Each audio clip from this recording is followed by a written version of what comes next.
क्या राजस्थान की सियासत में मुख्यमंत्री बदलने की तैयारी हो रही है? क्या भारतीय जनता पार्टी के विधायक ही अपने मुख्यमंत्री के खिलाफ कोई बड़ा षड्यंत्र रच रहे हैं? हनुमान बेनीवाल, अशोक गहलोत, गजेंद्र सिंह शेखावत, किरोड़ी लाल मीणा, सचिन पायलट जैसे बड़े नाम एक बार फिर से सुर्खियों में हैं। जबकि ये वो समय है सिर्फ चर्चा जिसमें मुख्यमंत्री के कामकाज की होनी चाहिए, लेकिन एक बार फिर से बगावती सुर को लेकर चर्चा हो रही है। हाल ही में वसुंधरा राजे ने ये क्लियर कर दिया कि वह भाजपा के साथ ही बनी रहेंगी, भाजपा के साथ अंतिम कहीं ना कहीं समय तक बनी रहेंगी। ये उनका कहना बहुत बड़े संकेतों की तरफ इशारा कर रहा है, क्योंकि जहां 2021 और उसके बाद अगर हम देखें किस तरीके से बगावती सुर थे, उस समय 2022 में भी कांग्रेस में बड़े फेरबदल की तैयारी थी। वसुंधरा राजे उस समय चुप रही। फिर उसके बाद जब 2023 में इलेक्शन होते हैं तो वसुंधरा राजे को सीएम ना बनाया जाना, पर्ची में उनका नाम सामने ना आना हैरानी वाली बात थी। कई सारे वहां से सवाल खड़े हुए थे। इन्हीं सवालों का जवाब लेने के लिए हमारे साथ वफा सर मौजूद हैं। वफा सर से तमाम मुद्दों पर चर्चा करेंगे। देखिए सर, यहाँ पर सीधे तौर पर भाजपा प्रभारी का एक बयान सामने आया है। उनसे सीधा सवाल पूछा गया कि क्या भारतीय जनता पार्टी बीच कार्यकाल में मुख्यमंत्री बदलने की तैयारी में है, क्योंकि ऐसा माना जा रहा है कि कुछ विधायक ऐसे हैं जो भजनलाल शर्मा से नाखुश हैं, उनके कामकाज से नाखुश हैं। अगर मुख्यमंत्री नहीं बदला जाता है तो हो सकता है कि गहलोत, जो राजनीति के जादूगर कहे जाते हैं, राजस्थान में अपनी सरकार पहले भी बचा चुके हैं, वो इस बार यहाँ पर सरकार गिराने को लेकर कोई बड़ा षड्यंत्र रच सकते हैं। इस पर आपका क्या कहना है? देखिए दीपक भाई, अगर राजस्थान की राजनीति की बात करें तो बिल्कुल इस समय जो है वो उथल पुथल राजस्थान की राजनीति में मची हुई है। और काफ़ी समय से ये चर्चाएं चल रही हैं कि भजनलाल शर्मा सरकार चलाने में सक्षम नहीं है और उनको हटा देना चाहिए। और ये आवाज़ कहीं बाहर से नहीं बल्कि पार्टी के अंदर से बार बार गूंजती है, लेकिन बार बार इस आवाज़ को दबा दिया जाता है। लेकिन इस बार कई मायनों में यहाँ पर जो बीजेपी है वो फंसती हुई दिखाई दे रही है।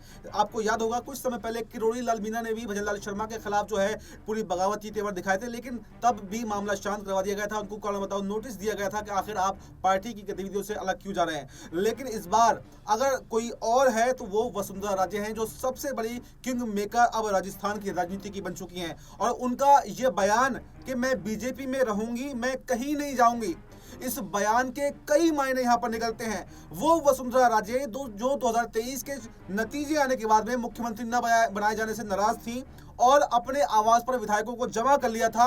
अशोक गहलोत के साथ में उनके रिश्ते अच्छे बताए जाते हैं और समय समय पर मुलाकात भी होती रहती है। वो अब ये कह रही हैं कि मैं बीजेपी में रहूंगी, मैं कहीं नहीं जाऊंगी। तो इसी से आप अंदाजा लगा सकते हैं कि वो क्या संकेत दे रही हैं। और लगातार ये भी चर्चाओं में आया है कि संघ से उनकी मुलाकातें बढ़ रही हैं, मोहन भागवत से उनकी मुलाकातें बढ़ रही हैं। और संघ ने ही ये प्रस्ताव बीजेपी को भेजा है कि कुछ राज्यों के मुख्यमंत्री बदले जाने चाहिए और उसमें सबसे पहले भजनलाल शर्मा का नाम है। क्योंकि भजनलाल शर्मा, जैसे मैंने आपको बताया, कि काफी ज्यादा सुर्खियों में रहे जब से वो मुख्यमंत्री बने हैं। 1.5 साल का कार्यकाल मात्र उनका बीता है, लेकिन 1.5 साल के कार्यकाल में ही इतनी खामियां उनकी सरकार में दिखाई देती हैं कि शायद कहीं किसी और राज्य में इतना परेशान बीजेपी नहीं रही होगी। यानी कि मोदी शाह को पर्ची वाला सीएम जो है वो राजस्थान के अंदर कम से कम भारी पड़ रहा है और एक बड़े उलटफेर की तैयारी में राजस्थान इस वक्त। देखिए, राधा मोहन दास अग्रवाल जो है प्रभारी भाजपा की, उनका कहना है कि भारतीय जनता पार्टी ऐसा नहीं करती, वो बीच कार्यकाल में मुख्यमंत्री नहीं बदलेगी। उन्होंने जो एक व्यक्ति को मुख्यमंत्री बन गया है वही बना रहेगा और अंतिम समय तक, यानी कि जब तक सरकार के कार्यकाल पूरे नहीं हो जाते तब तक मुख्यमंत्री बना रहेगा। हम रोज मुख्यमंत्री नहीं बदलते। ये बयान उनका सामने है। इस पर आप क्या कहना चाहेंगे? देखिए, इस पर मैं ये कहना चाहूंगा, बीजेपी की कथनी और करनी में जमीन और आसमान का फर्क होता है। शायद राधा मोहन दास ये बताना भूल गए या उनको पता ही नहीं कि हरियाणा के अंदर उन्होंने चुनाव से पहले क्या किया।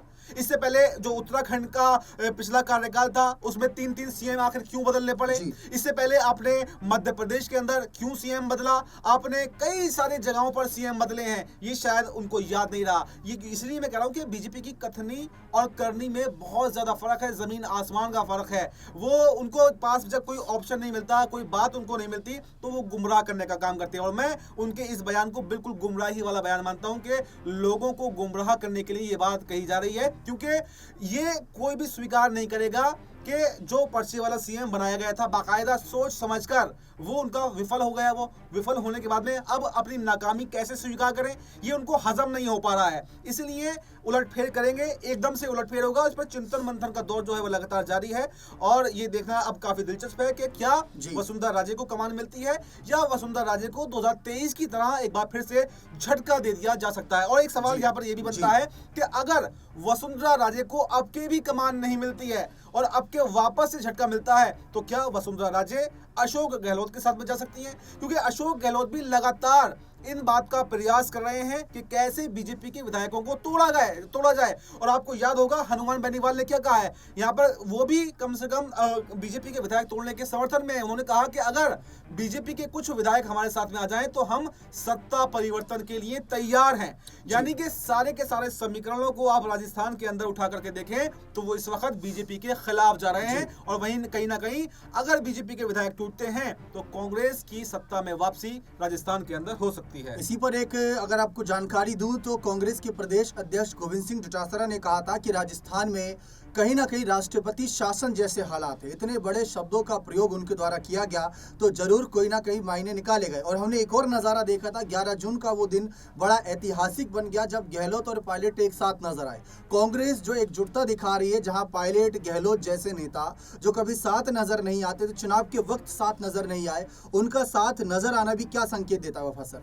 देखिए बिल्कुल उनका साथ नजर आने के बाद से हड़कंप ज्यादा मचा है। चर्चाएं पहले भी थी कि भजनलाल शर्मा को हटाया जा सकता है, लेकिन तब तक बीजेपी सिचुएशन को कंट्रोल करे हुए रखे थी। लेकिन जब से जब से अशोक गहलोत और सचिन पायलट एक साथ आए हैं तो बीजेपी को भी समझ में नहीं आ रहा, क्योंकि एक बड़ी मजबूती इन दोनों नेताओं के साथ में आने से मिली है। आपको याद होगा कि अशोक गहलोत और सचिन पायलट की गुटबाजी की वजह से ही कहीं ना कहीं बीजेपी को राजस्थान के अंदर मौका मिल पाया, वरना कोई सा समीकरण ये नहीं कह रहा था कि बीजेपी की जो है राजस्थान में सरकार बन सकती है। तमाम एग्जिट पोल भी कांग्रेस की सरकार बनता हुआ दिखा रहे थे, लेकिन गुटबाजी आपस में इतनी ज्यादा बढ़ गई जिसका नुकसान उठाना पड़ा। लेकिन अब जब गुटबाजी खत्म हो गई, जब दोनों नेता साथ में आ गए तो पार्टी को मजबूती मिली है और यही मजबूती जो है वो बीजेपी को दिन ब दिन जो है वो खोखला कर रही है, वो खाती जा रही है। और अब जो बीजेपी नेता साफ साफ बगावत पर आ गए हैं तो उससे अब सीधे सीधे भजनलाल शर्मा की सरकार पर बनाई है। अब देखना यह होगा कि बीजेपी उनको हटा पाने में, सही फैसला कर पाने में आखिर किसको कमान देनी है, सक्षम रहती है या फिर पूरी ही सरकार इतर बितर हो जाएगी और कांग्रेस की वापसी होगी। देखिए कांग्रेस की वापसी 70 विधायक उनके पास अभी भी हैं और अगर बीजेपी के विधायकों की संख्या देखिए 115 करीब आसपास नजर आती है तो काफी मजबूत स्थिति में बीजेपी नजर आती है। और कांग्रेस भी इतनी बुरी हार पिछली बार नहीं हारी थी। लेकिन सर यहाँ से एक सवाल ये भी उठता है, जिस तरीके से वसुंधरा राजे की अगर हम बात करें तो वसुंधरा राजे अभी हम देख रहे हैं कि लगातार बयानबाजी भी कर रही हैं, ये कह रही हैं कि मैं बीजेपी के साथ बनी रहूंगी। और एक तरफ आपका कहना है कि गहलोत के साथ भी हाथ मिला सकती है, क्योंकि ये बात कहा जाता रहा है कि गहलोत राजनीति के जादूगर है और उनको जो ठीक लगेगा वो करेंगे। इसलिए आज गांधी परिवार भी उन पर इतना भरोसा करता है, क्योंकि एक समय उन्होंने कांग्रेस अध्यक्ष पद कहीं ना कहीं जब उनको कांग्रेस अध्यक्ष पद के लिए आगे किया जा रहा तब भी उन्होंने इनकार कर दिया था। तो अगर कल को गहलोत और वसुंधरा में कोई डील होती है तो उसमें आप पायलट की भूमिका कैसे देख रहे हैं? क्योंकि वसुंधरा हो सकता है कि सीएम पद के लिए आगे आ जाए और गहलोत अपने ही बेटे वैभव गहलोत को ही कहीं ना कहीं डेप्यूटी सीएम पद के लिए अपने ही गुट में से किसी को आए कर दें, तो पायलट की भूमिका कहाँ नजर आ रही है? देखिए दीपक भाई, आपने बहुत ही महत्वपूर्ण ये सवाल पूछा है कि दोनों नेता साथ तो आ गए, दोनों के हाथ तो मिल गए, लेकिन क्या दिल मिल पाए हैं? और ऐसी सिचुएशन जब बनती है कि जब दूसरा विपक्षी पार्टी का बड़ा नेता सरकार तोड़ करके आएगा तो जरूर कोई ना कोई पद लेना चाहेगा और सीएम से कम तो वसुंधरा राजे मानेंगी नहीं, क्योंकि सीएम की बात ही उनकी बीजेपी के अंदर है और सीएम के लिए ही वो कांग्रेस में आएंगी अगर आती हैं तो ऐसे में ये बहुत महत्वपूर्ण सवाल बन जाता है कि सचिन पायलट का क्या रोल होगा। और अशोक गहलोत जो राजनीति के जादूगर हैं, अगर वो लेकर के आते हैं तो खुद भी जिम्मेदारी अपने पास रखना चाहेंगे या अपने बेटे को देना चाहेंगे।